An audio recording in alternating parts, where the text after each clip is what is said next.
It's time for the UNX News. Extraterrestrials, time anomalies, dimensions, remote viewing, UFOs, UAPs, and USOs, ghostly encounters, abductions, Bigfoot, and more. Your end of the week news source for everything unexplained. Here is your host for the UNX News podcast, Margie K.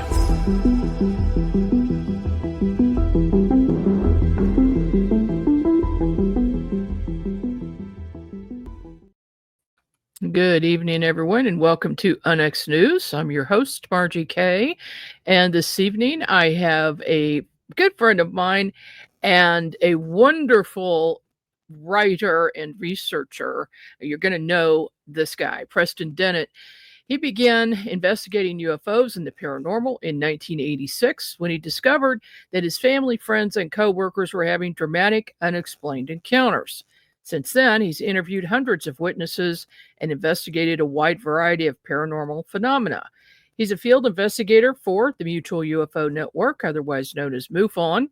He's a ghost hunter, a paranormal researcher, and the author of more than 30 books and more than 100 articles on UFOs and the paranormal. Several of his books have been Amazon bestsellers. Welcome to the program, Preston. Thanks very much, Margie. Thanks for having me on. I appreciate it. Well, it's good to see you again. It's been a while since I've had you on the show, and I know you've got a lot going on. And with 30 books under your belt, oh my gosh. Is that your full-time job now? Kind of. I did work for 35 years and then went part-time. So I basically was doing this on weekends and at night. But now, I am doing this pretty much full-time, along with, YouTube and podcasting and writing books and articles, and of course, trying to just maintain the house. Right, exactly, and that's a job in itself. So let's go back in time a little bit. You said 1986 is when you discovered that your family and friends around you were having unexplained encounters. Tell us a little bit about that. Yeah, I can't believe it's almost 40 years ago. It's amazing to me. I came into this field as a complete skeptic, and I honestly thought everyone in my family was skeptical of this. I have 5 brothers and sisters, so a pretty big family, and nobody really talked about this. That all changed. Well, actually, I should go back a little bit. I was probably 13 years old when my older brother, Mark, who was probably 18 at that time, came running to the house one evening, I'm going to say 1978-ish, and just was out of his mind. He'd said he'd seen a UFO. I didn't believe in them. I knew how far away the stars are. I was very scientifically minded and kind of a materialist. I just didn't want to hear it. I did not believe him, so I ignored him. Much to my peril, because it was 1986, November 17. I'll never forget this date when the news came on that night, and we're all watching it.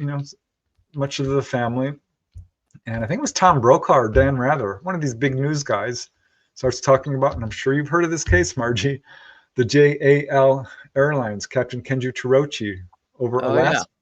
Oh yeah, an amazing case. Of course, they just joked about it on the news. They did not mention it was on radar. They did not mention that this plane was, basically paced for, an hour maybe? About that? It was a long time. That there was a course change, and it was an amazing case. But no, they just kind of joked about it, but did show his picture. And I remember seeing Captain Kenju Torochi, thinking, that poor guy, he's out of his mind. Yeah. He must have had highway hypnosis. I don't think he's lying, but there's UFOs aren't real, so he must have misperceived. So I'm going through all this in my head, but I'm like, I bet he's going to lose his job over this, because what kind of a pilot would report a UFO? I was right about that. He was grounded for a while, at least. But that's what really got me to ask my brother Mark again what what he thought he saw. Right. Which is, how skeptics work. Like, oh yeah, I believe you think you saw something, but what do you think you saw? No, he saw something, and it was a classic flying saucer. In short, he was with his two friends, Phil and Greg, in Reseda, California, and parked their car on the hillside, and right in front of them at eye level, maybe 100 feet away, was this disc with colored lights, a dome on top, silent, wavering slightly, describing all the details that I now know are legit sightings. And they chased it in their car. It would stop and wait for them. They'd get real close to it and would dart ahead. They passed other cars chasing it. This went on for minutes. Yeah. At treetop level, this thing was low. I'm like, Mark, you're crazy. What are you talking about? This can't, what? He's like, listen, this is what happened. And if you don't believe me, go ahead, ask Phil, ask Greg, his friends, who I knew, of course. And I did. And that was the beginning of all the dominoes falling for me, my whole belief system collapsing. So I found out that a lot of people I knew had had encounters like this. People in the family, friends, coworkers. This includes not just sightings, but missing time, landings, face-to-face sightings with humanoids. I mean, my sister-in-law, oh my gosh. She finally sat down with me one day and she's like, okay, I'll tell you. I don't talk about this. I'm like, oh, I was so mad, Margie. I'm like, how can you guys have kept this secret from me? Right. They're like, well, you wouldn't have believed me, would you? I'm like, well, probably not. So I had to forgive them. So what did your sister-in-law see? Oh, it's amazing. This was late 1970s. She had just had a major UFO sighting not far from her house in Van Nuys. I think it was just a couple of months later, again, late 1970s. She's in college and decides to take a late night walk. Van Nuys is a pretty densely populated place. And took a walk from her home in Van Nuys with her dog, Sarah. She wanted to collect an abandoned shopping cart that she saw by the side of the road. So she walked the 3 blocks and was taking the shopping cart back, walking right in front of Stagg Street Elementary School, a little school. There's a courtyard with a floodlight right in front of it, the school. And she's walking right in front of the school when she sees what she thinks are 2 children right under the floodlight there. She's like, well, that's odd. It's almost midnight. What are children doing out? She's looking at them. She's like, oh my gosh, they look bald. And they're wearing green jumpsuits. This is really weird. And she's thinking, it's not Halloween. This was summer. So she gets right up to them, about 10 feet away. She says they were face to face, almost kissing, and then turned, almost floating, it seemed, and looked at her.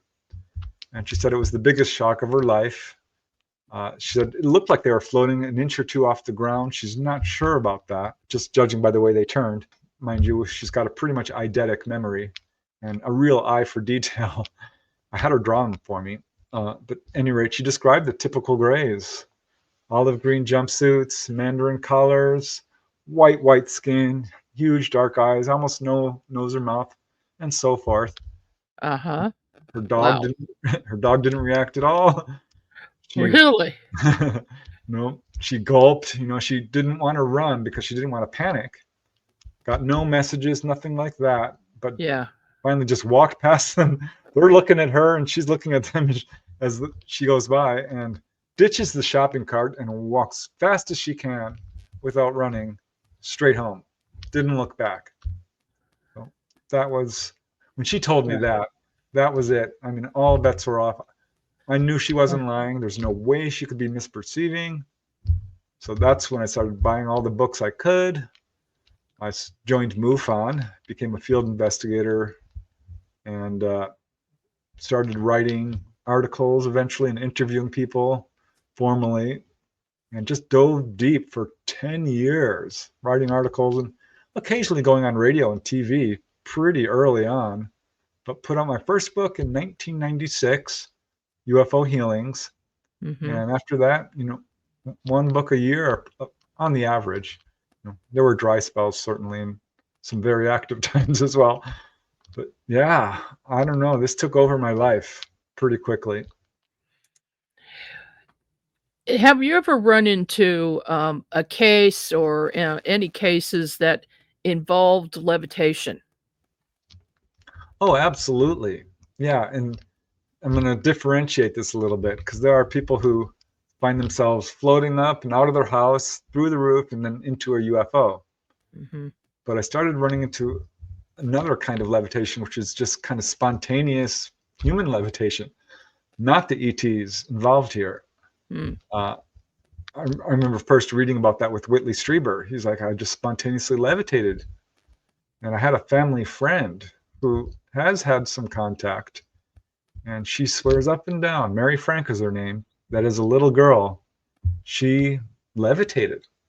She was at the doctor's office with her family, her parents, and ran down the corridor, turned the corner. No one could see her. This was an empty corridor. And suddenly she's flying down the corridor, turns the next corner, goes all the way down to the end, and lands softly on her feet. And of course, Wow. She's 6 years old, goes running back, Mom, Dad, I flew. I'm like, sure you did, honey. Uh-huh. Uh-huh. She That's tells me, very unusual. I mean, and without having any intention to do that. I mean, I do know some people who practice yoga and other things that, as adults learn how to levitate, and it takes quite a while, but that's spontaneous. yeah, and I found quite a few cases involving children.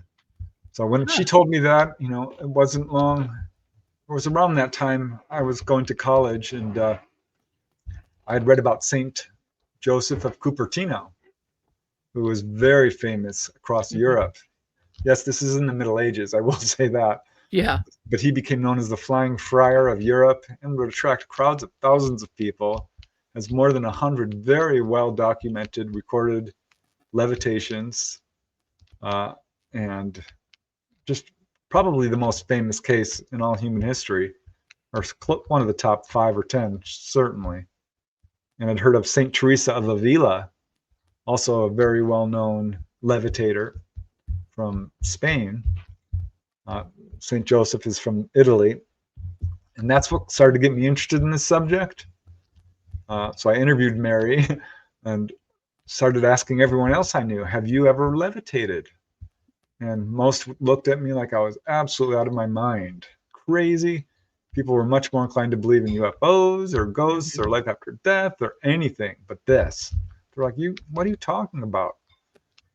But I finally found someone else, a friend of a friend, who said that she was running down the stairs one day and floated all the way down, and was able to float down several times and float up a couple of times.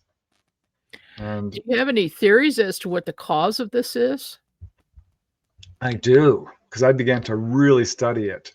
I mean, I collected every account I could. There weren't a whole lot of books on this subject, so it was a long research project. But it became pretty clear as I collected accounts that it's connected to astral projection in some way, out-of-body experiences. Because certainly Saint Teresa of Avila talked about having all kinds of astral projection experiences before her levitation started occurring. But really what kind of clinched it for me was Robert Monroe. Now, if you don't know who Robert Monroe is, he's the out-of-body guy who really popularized it in Western culture with his book, Journeys Out of the Body and Far Journeys and the Ultimate Journey. And I read his book. He actually taught me, I learned how to astral project from his book and got really good at it. Still have a lot of OBEs. But he describes a couple of incidents. One, he was walking down his steps and he stepped on his shoelace, which was untied, and pitched forward head first down these stone steps, thinking for sure he's going to crack his head open. This is bad. But no, floated slowly down like a feather, like a leaf. And he said it absolutely astonished him. And he thought it had something to do with his OBEs. And I do too. He had same thing happen again, only this time he slipped on the icy steps and pitched backwards and was going to fall down and crack the back of his head. again, floated down. But I found this case involving a gentleman from Japan who's still alive, and he teaches all of this stuff, how to become spiritually enlightened. And he has had many instances of levitation and actually allowed himself to be photographed. It's very well documented. I can send you the photograph that, or he's got like 7 or 10 photographs. He says, I'm not doing it anymore. I'm not a trained monkey. You've got the evidence. But he says it's absolutely connected to out-of-body experiences, and that how he does it is he vacates his body to a certain point up ahead and really concentrates on it, and the physical body follows up. That makes sense. It does make sense. And yeah, I had an incident happen where I may have floated, but I've done a lot of astral travel since I was 15 years old. Nice. Reading Monroe's books. Wow. And then I switched to using my etheric body to send my consciousness out to do remote viewing. But I had a strange incident happen about 3 years ago where I was walking down the stairs and I suddenly had severe vertigo. It was like a week after I had recovered from COVID. And so I had long COVID, and the result was vertigo, but it came on suddenly. And I did not know where I was. I couldn't feel the steps. I couldn't feel the railing I had been on. And all of a sudden the ceiling is very close to me. I was looking up like I was lying flat, vertical, Wow. looking at the ceiling. Next thing I know, I fall on the floor, but I only hurt my hip and back. I didn't hit my head or anything. So we've gone over this and over this, my husband and I. How in the world did I survive that? How did I not pitch forward and hit the wall in front of me, because it was a wall and then landing, and break my neck? That didn't happen. But I was in the air. I was airborne because I couldn't feel anything. Yeah. I broke the types of levitation down into 7 major types, and I would call that one a crisis levitation. Okay. So there's quite a few cases of people, slipping or falling or being stuck on a cliff or a tree or what have you, and they somehow float down instead of, bam, hitting the ground. But, 7. One is running levitation. That lady I interviewed who had, levitation episodes going up and down the stairs as a child, she says, I don't know if this is connected, but as a kid, at that time, I could run faster than anyone in the neighborhood, twice as fast, even more faster than the boys. She said, it almost felt like I was just touching the sidewalk with the tips of my feet. I would get to this point where I could almost fly while I'm running. And it absolutely rang a bell, because there's this thing called, in the United States, among the Native Americans, it's called Indian running, where they would train people specifically to do this. And they could cover vast distances using this paranormal running technique. And in Tibet, they have this down to a science. It's called the Longam Pa. And they have this whole technique that they do involving breathing techniques and meditation, where they can absolutely cover long distances. It's an ability that they actually foster or culture within themselves. And this is in a number of different cultures. I call this running levitation. I've never heard of that. That's fascinating. Amazing, right? Yeah. Yeah. I assume you've written about it. Yeah, I put together a book called Human Levitation, which was inspired by all these cases I was collecting. Like one lady I interviewed from Colorado, I asked her, and she's like, oh yeah, I was meditating once, just like I always do, opened my eyes, and I realized I was 3 or 4 inches above her pillow there. And she just went plop right down softly.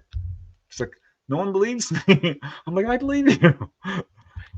Yeah, absolutely. But yeah, I found 7 different types, and I found some 350 cases all over the world, reaching back let's see, almost 2,000, well, 4,000 years, really, depending on how, if you believe some of these really early cases. But over half are from saints, nuns, monks, holy people in all cultures. And there's this state of mind they get into called ecstasy, where they're just praying, and then suddenly they're in kind of this nirvana type state. And this is when they levitate. It's spontaneous. It's not something they're deliberately cultivating. It just happens. And I call that ecstatic levitation. And then, of course, there's meditative, which is definitely something that their sort of culture, learn how to do. This is meditation, or I'd say levitation is far more understood, I think, by the Eastern cultures. Yeah. And who really know how to do it and have breathing techniques. And it's not a specific goal necessarily. In fact, in some teachings, it's actually an obstacle. It's considered, these psychic abilities will manifest on your pathway towards spiritual enlightenment, but they're not to be the goal because they can be distracting. But at any rate, I imagine so. Yeah, you're not supposed to aim for that, but it's a good sign you're on the right path. So that's meditative levitation. So it appears to be something that's internally generated that anybody can do. But there's another type of levitation, and I'm not sure there's any real qualitative difference here, which I call mediumistic levitation. Because you see this with physical mediums. Daniel Douglas Home was a very famous medium in the United States from late 1800s, early 1900s. Probably the most famous levitator in the world.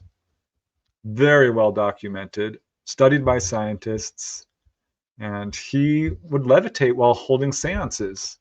Wasn't aware of it the first time. He's, doing a little seance circle, and the lady next to him's like, "Why, Mr. Home, are you aware that you're levitating off of your seat?" And he looked, he's like, "Oh my gosh," he was not aware of it. Oh my. But ended up, doing it hundreds of times in front of scientists. I mean, levitation is very well documented. And there's case after case where people are in a haunted house, perhaps, a poltergeist type situation, where they're lifted up, maybe even thrown across the room sometimes. But they feel like spirits are doing this. So I think that possibly that's what's going on. But yeah, crisis levitation, which occurs during falls or fevers even, or any kind of illness, food poisoning, you name it. There's a bunch of cases of that. There's also, this is so interesting, sleeping levitation. Now, this is when a person is in bed and they're asleep, but the person next to them wakes up or walks in and they're floating above their darn bed. Yes. I've had a couple of cases where I was interviewing witnesses about their paranormal activity in their house, and that has happened to them. The person involved did not know that they were levitating, but there was a witness. Yeah, can you imagine? No, I can't.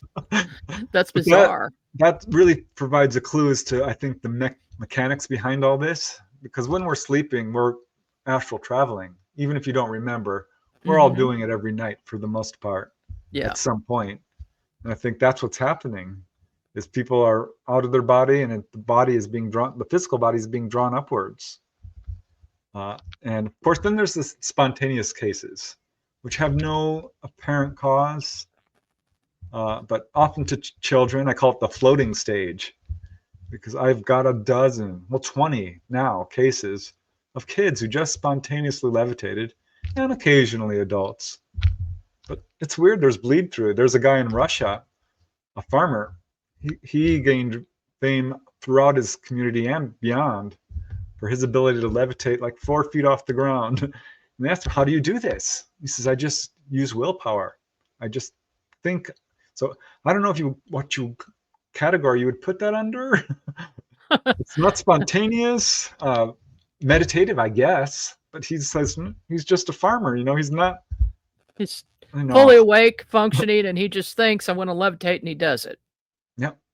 There was another lady who worked at a little fair, with the street fairs. And she had this little booth. that where she could prove that she would reduce her weight by half. She was like 140 pounds or 130, and anyone could lift her.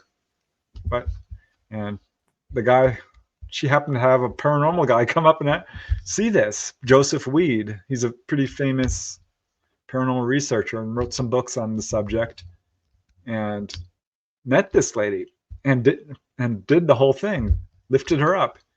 He was astonished. He asked her, well, how do you do that? She said, I don't know. I can't tell you how I do it. She tapped her chest. I feel light in here. I just feel light in here and my weight reduces. And she's like, well, just so you know, my father could do it too. So there's some evidence that this is genetic. Really? Yeah, the royal family of Hungary, it has like 5 levitators in it. So. Oh my! Well, I guess it is DNA related. Some, because there's a number of cases, so I think that's a factor. It's not hard and fast. There was another guy, Captain Bartlett, who was just a military guy who lined himself up in front of 20 other scientists and was able to reduce his weight by 30% or so. Another really, really well verified case. People have no idea how well this has been verified. Photographed, done in a laboratory setting numerous times. It's an ability I am absolutely convinced we all have. I haven't been able to do it. Sure. I've meditated and tried, but the closest I ever got, I was lying in bed, because I'm like, all these people are doing it, maybe I could. I've been doing a lot of OBEs. And I was lying in bed and doing the meditation. I'm like, well, okay, this is, I've done this several times. I'm like, it's not working. So I opened my eyes. My arms were straight up. I had no idea. I'm like, Oh, so you didn't feel your arms were levitating, in other words, and you didn't know it. Right. I mean, it's you got part way there. Maybe. Go for the legs next. I think it takes some time. Look how long it takes to become a doctor, right? 7 years of daily training. I think it's kind of a skill like that really takes a lot of focus. Well, learning astral projection was like that for me. I meditated for every day, an hour or two for 2 months before I had my first OBE, which is really not that long when you think about it.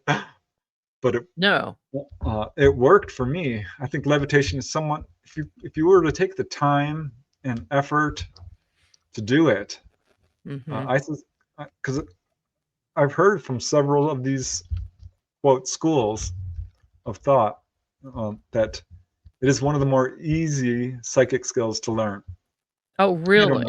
I don't know. That's kind of amazing. If it's one of the easier ones.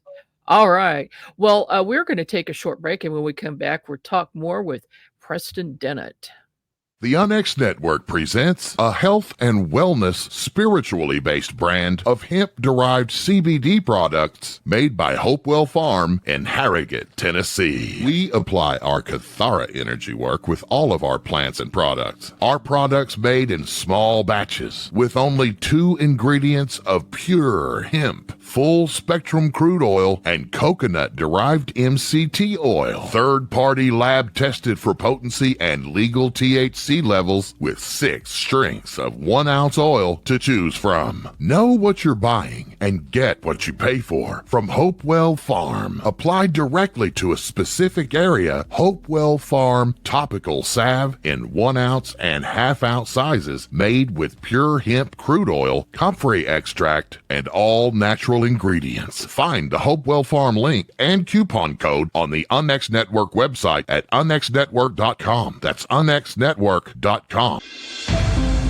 new book, How to Research a Haunted House by paranormal investigator Margie K. and professional researcher Violet Wisdom, is now available from UNX Media. This one-of-a-kind book explains how to do research on a house with uncommon methods and resources used by historic home researchers, and how to determine who may be doing the haunting and why. How to research a haunted house can be used by homeowners, renters, investors, and it should be in the library of all professional paranormal investigators. Get this unique book at unxmedia.com or Amazon.com. That's unxmedia.com or Amazon.com.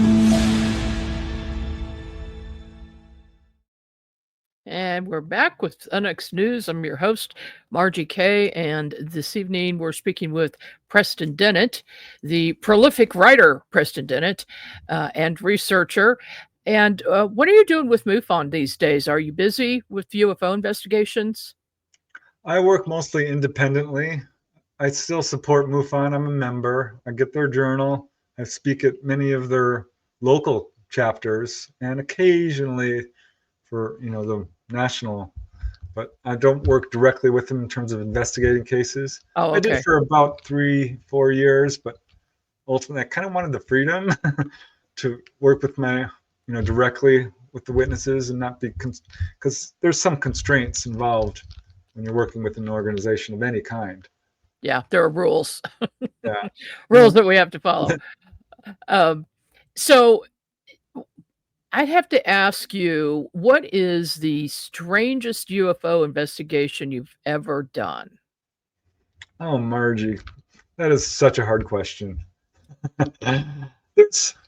There are some cases that absolutely stand out. I'd say one of the weirdest was this lady I was interviewing. Shirley Jones is her name. She's now deceased for some years.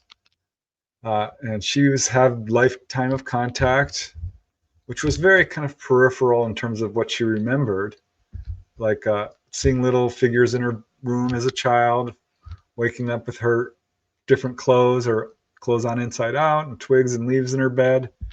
She did wake up once outside her home, running through the field, and there's this little craft chasing after her. She's terrified, fully awake. And it sends down this beam of light. It strikes her, and instantly her fear completely leaves her.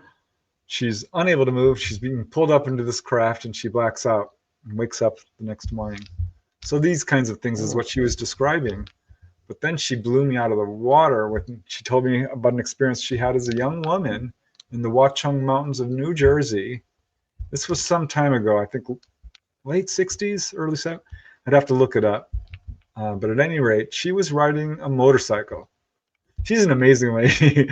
This was at a time when most women weren't riding motorcycles.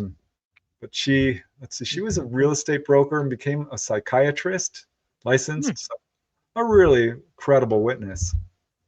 At any rate, she had an accident on this remote mountain road very late at night where her bike slid off the road and got all banged up. She luckily was fine, little cuts and bruises and such, but nothing major. But the bike was not totaled, but it had the old Kickstarter. It wasn't an ignition. You had to kickstart these bikes. And the Kickstarter was all bent out of shape, and she could not start the bike. It's a cold night, and no cars are going to drive by. So she's like stranded. She's like, I don't know what I'm going to do. And this is when she says, my friends showed up. I'm like, your friends? And she's like, well, yeah. And she described what we would probably call hybrids because she said they looked largely human, except they had very pale skin, were 5.5 feet tall, very large, all black eyes. She says, I'm not sure whether they were not wearing clothes or had very tight jumpsuits. After speaking with her, I'm pretty sure they had jumpsuits on. At any rate, there were two of them, and they just appeared. She turned around, and they were there, right next to her bike, 5 or 10 feet away from her. And she said it was quite scary, even though they didn't do anything, never spoke to her, but one of them told her to went like that, step back, and she did. And the other one lifted up the bike, bent down, and started to straighten the Kickstarter with its hands. Whoa. Now this is weird. Took him just not even a minute, 30 seconds or so, and set the bike up on its kickstand and stepped back and motioned for her to get on. And she's like, okay, gets on the bike, kickstarts it, the engine thrums to life. She looks at them, takes off. Never saw a UFO. She says, Preston, now I regret not staying a little longer. But at the time, I was really scared, she said. My heart was just thumping out of her chest. Oh, my goodness. So weird. But there's a number of cases that are just different. Well, that in itself shows that they were watching her. You're keeping an eye on her in some fashion, and they know what's going on. So, and if she's in trouble, they go to help. I mean, what does that say? Obviously, they're not evil. Obviously, they weren't there to hurt her. They were there to help. Yeah, I can say the vast majority of cases, people will have some fear, but I don't have any cases of where ETs act sadistically towards people. Quite the opposite. Yeah. They rescue, like Dolly Saffron. I wrote a whole book about her. She had an incident where she became lost on a stormy night while driving. Didn't know she was heading in the wrong direction. That's when her craft showed up in front of her. Her friend's like, oh my God, what's that? She's like, well, I've been telling you, I'm a contactee. That's the ship. She's like, you're kidding. And it basically told her, you're going the wrong direction. Turn around, turn around, turn around. And she did, and it led her to the main highway. She's had a number of experiences like that. Oh my. So yeah, I mean, I've got a bunch of those kind of quote rescues, or where they just assist you in some way. Mm-hmm. Do you have any cases where a person is, well, we know of a lot of cases where the ETs seem to come at night when you're asleep, but are there cases where they regularly visit while a person is awake, just going about their daily routine at work or working in their kitchen or something like that, where they get visited while they're awake? Certainly that does happen. I'm trying to think. I mean, Dolly Saffron, I wrote a whole book about her. She's got a list of those kinds of cases, but she's an unusual person in that she has overcome her fear of contact. She's been taken at school, from work. Trying to think of other cases. I'm sure I have them. But yeah, they do seem to come at night a lot. Most common place a person will see an ET is actually in their bedroom, which sounds crazy, but when you think about, if you start analyzing the cases, you'll see this is often where people are basically taken from and into a craft. Mm-hmm. But I'm gonna have to think about that. That's no one's ever asked me that before. That's a good question. I'm sure I have cases. Gosh. And have you been on a case that you're investigating and an ET or even a ghost shows up to you? Oh yeah, absolutely. Do tell. I did a whole couple of years of pretty intense ghost research because, as you know, this subject is peripherally, or at least in some way, connected to all of these paranormal subjects have some bleed throughs and connections. And I was at a haunted house where the child was having a lot of poltergeist activity. And I was in the living room. The kitchen is kind of blocked off. It's not an open concept, right? There is a peninsula, but it leads to the kitchen, which is mostly, you can't see it. And I heard, you've probably heard of, paranormal noises where there's these crashing sounds. Oh yeah. And then you go in there and there's nothing. Yeah, well, I heard it, and this is 20 feet away, and I've always heard people describe it. It's like, it's so hard for me to describe. It sounds like furniture moving and pots and pans and glass breaking. Well, it was all of that. I could hear even little springs going doing, doing, doing, and glass tinkling and thumping. I mean, it was crazy. And we looked at each other, and I went running in, and I was in there within 5 seconds. Not a thing. Nothing. Of course, I'm being thorough. There's a pantry. I opened the pantry. No, which I knew it wasn't because I heard none of the cabinets, nothing. And a few times I had my hair pulled once, or somebody stuck when I had hair. And once I'm so sure someone stuck their finger in my armpit because I jumped. I'm like, whoa! Turned around. No, nobody was there. Oh, probably just saying hello, huh? Yeah, I'd say the best one. When I went to see a physical medium, Donna was her name, and she could do what's called table tipping.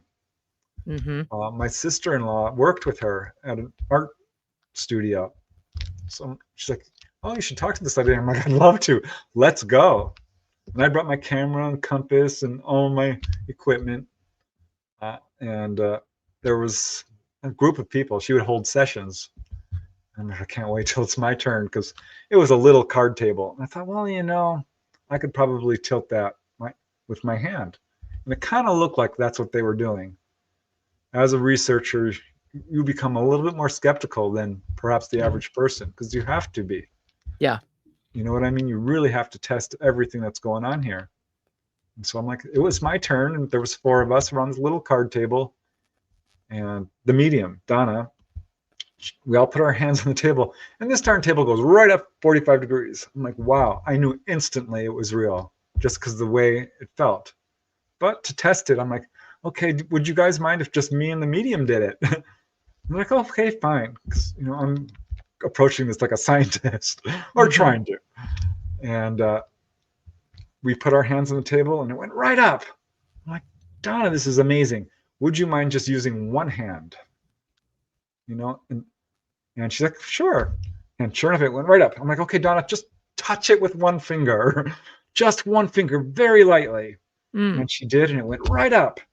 I'm like, okay, well, let me just try it alone. Mind you, I had checked this table for net magnets and all, whatever. There was no evidence of any trickery or hoaxing. I put my hands on the table, and you call the spirits, right? This darn table shook. I couldn't get it to go up, but it was close. It was shaking under my hands, and nobody was touching it. Wow. It was crazy. Wow. We got that table to, I tried to get it to fully levitate.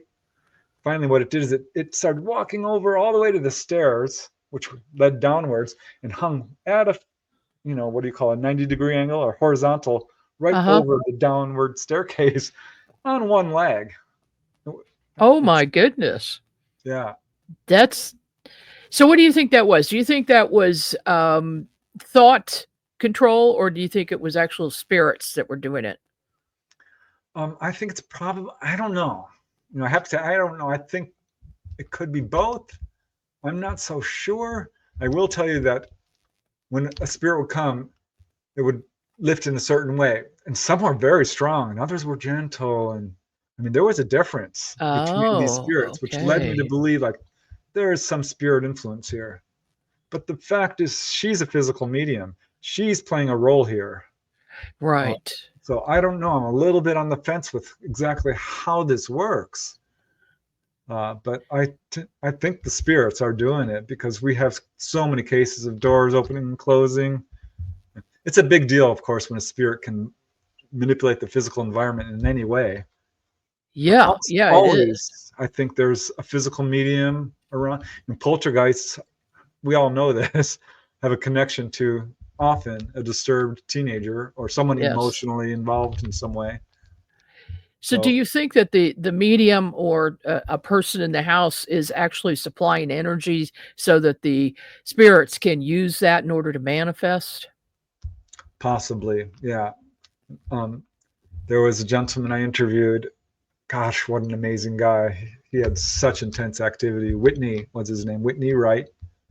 And I interviewed his friends, Paul Delgado, because he had witnesses. He had a really very active haunting. And when this ghost would show up, the temperature would drop. And this is something that, Ed and Lorraine, of course, Warren noted in many of their cases. I think the energy is being drawn from the environment. So, and I think in some cases, from the medium itself, or him or herself. Right, that makes sense, because heat is energy. Right. There's something going on there. Yeah. It was funny. That was such an active haunting. He's like, don't mess with this ghost.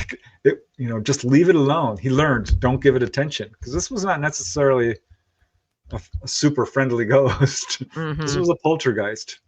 And he had friends come over, and one was taunting. It's like,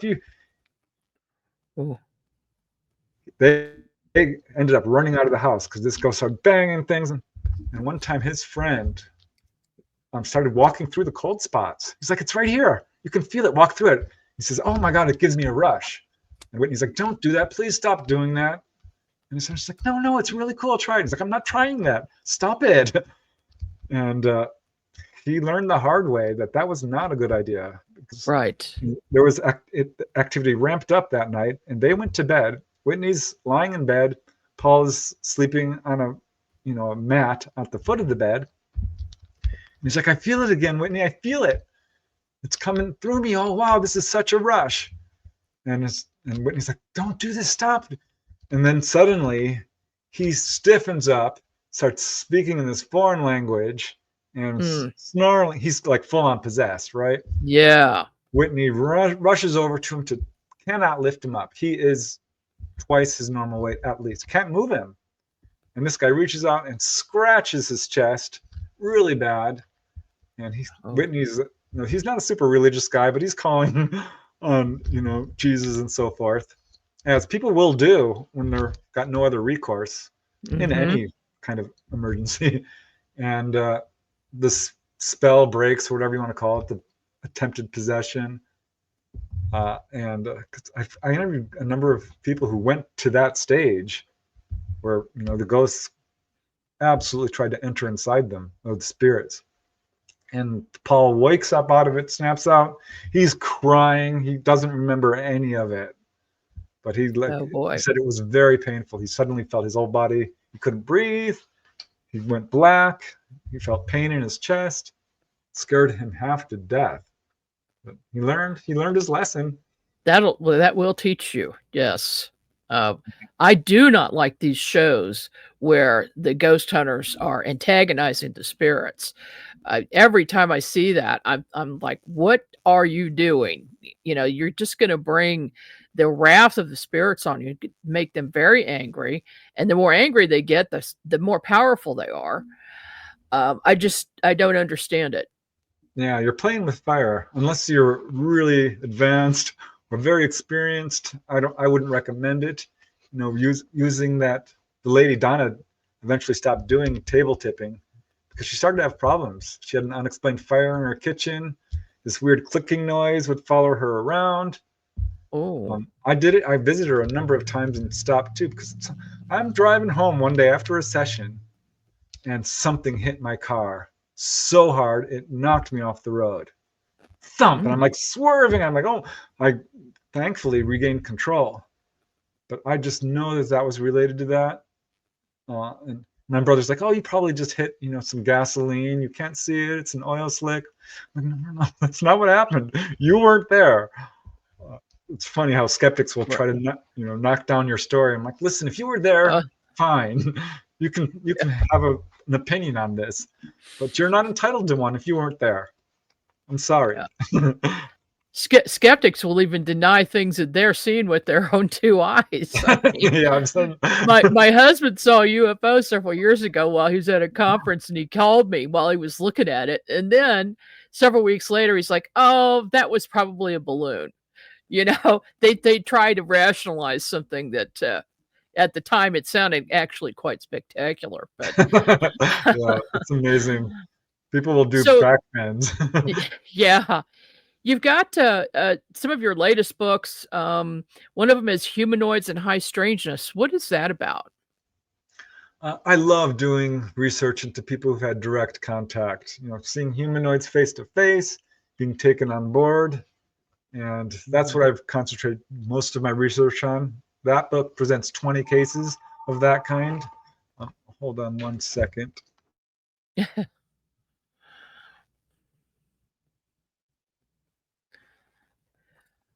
Sorry about that. That book contains about 20 cases of people who've had direct contact or been taken on board. But I really wanted to go the extra mile here because there's a lot of researchers out there looking into this, but they have a tendency, many of them, and I know this as a fact, to censor out some of the more high strangeness aspects, anything that's paranormal or spiritual. Because to a certain extent, I get it. You want to prove the subject, it's nuts and bolts, and that sort of thing. But I think it's a huge mistake because, as any researcher knows, there is a paranormal psychic aspect to a lot of these encounters. It's very prominent. So I really wanted to embrace that because it's not a one it's not just about contact. Almost without exception, someone who has direct contact with ETs starts having astral projection, precognition, remote viewing, healing, levitation. Speaking of levitation, I found about 20 cases of people who had contact physically levitated afterwards. Jacques Vallée has cases, Bud Hopkins has cases. Stephen Greer said it happened twice to him. Dolly Safran, she had many accounts of levitation. So there's a connection there. This is something that we need to embrace rather than censor out. If we're going to understand what's going on here, because almost without exception, contactees are profoundly psychic. Yeah. And I think it's a level of consciousness. I think it's an awakening process, and that the ET contact somehow triggers that. I 100% agree. There was one lady, this really brought it home for me. This lady in Mount Rainier, Washington, had a little silver-suited humanoid in her bedroom. This is an apartment building. Big bright light coming in through her window. She's like, everyone in the whole building has got to be seeing this. A really loud buzzing noise, all the details we hear about. And she woke up, she was on top of her covers, not underneath, and all these details. But she wakes up, she's got to go to work that morning. She's feeling a little foolish, but she needed to go to work. And she works in an office and started up her computer, and immediately it went offline. She's like, okay, these things happen. Called the IT guy. He's like, can you please put my computer back online? I don't know what I did. Goes to the copier, turns it on, bam, knocks it offline. Yeah. And she's like, IT guy, as soon as you're done there, sorry, I don't know what I did. Goes to the fax machine, same thing, of course. Knocked out 3 machines in a row. This is that one, like, okay, now I understand what's going on here. Because I talked to another lady, she said, was brought back. Things started coming off the walls, poltergeist activity and doors opening and closing. I was affecting the electronics. Other people said all the light bulbs would blow up. Something about our bioelectric field, I think, is being active. Or like you said, something is activating these abilities. Because I think when you're with the ETs, they're profoundly psychic. They can levitate. They can walk through walls. They're telepathic. You're communicating with them telepathically. It brings you into that natural, I'm going to call it natural, not supernatural. It's a natural state of awareness, a greater consciousness. More, I don't know, there's our vocabulary struggles with this topic. But absolutely. Yeah, but I think you're onto something. Hearing about all of these cases, and in fact, do you think there are more ET contact cases now than there used to be, or are people just speaking up more? Latter. I think people are just speaking up more. It's really interesting because this used to be thought of as very rare. But I have to tell you, right when I got involved in this field, I heard a quote from J. Allen Hynek. He said 1 in 40 people have been on board. Like, you're out of your mind. With all due respect, because he's, the pioneer of this field in some ways, considered definitely the grandfather of modern ufology. Like, there's no way. I know 40 people. I don't know anyone who's been I did, of course. We all know about 40 people, I'd say, that we can love and trust. And I found about 5 people who fit the bill. I'm like, oh my gosh, this could be common. Of course, the Roper poll came out in 1991. Found 1 in 50 people show the markers of being a contactee. I think it's far more common than people realize. Yeah. But most people do not talk about it. And I've talked to some contactees. One guy in England, he's like, he has full unconscious contact. These are the people I really enjoy interviewing, like Dolly Safran, because they move past the fear. They're not having missing time. They're remembering everything. And he's like, I'm telling you, I think everyone has some level of contact. Most don't remember. Yeah, I feel the same way. I think it's everyone, but they just kind of block it out. I mean, you can tell a little bit when you're interviewing, let's say, a family, and one person seems to be the focus, and that person is the witness, and that person has visitation all the time. But just from the expressions on the other people's faces and their mannerisms, I can Yep. I can tell there's more going on. There are things that they either don't want to discuss, or they simply, they don't remember it, but it's in their subconscious somewhere very deep. Yeah, it's funny because I worked in an office where there was a lot of people, and people would be outwardly skeptical and kind of roll their eyes at me and snicker, and then later come up to my office, which I, at some point blessed to have my own office with a door, and come in and close the door and like, listen, I know I said I didn't believe in this stuff, but can you explain? I had this experience. And of course, then they start to describe, an absolute encounter. And Right. Like, oh. And I've learned to when there's a family or a group of people, it's nice to interview them together because you can see the interaction. But if you take them separately, you start to get a little bit more information. It's very interesting because people are so reluctant to talk. If they are not going to be believed, they will absolutely clam up. Yeah. That's right. They don't want to be ridiculed about it. That's understandably. Who would? I blame the cover up, the folks behind it. Such a shame. They've really pulled a number over all humanity.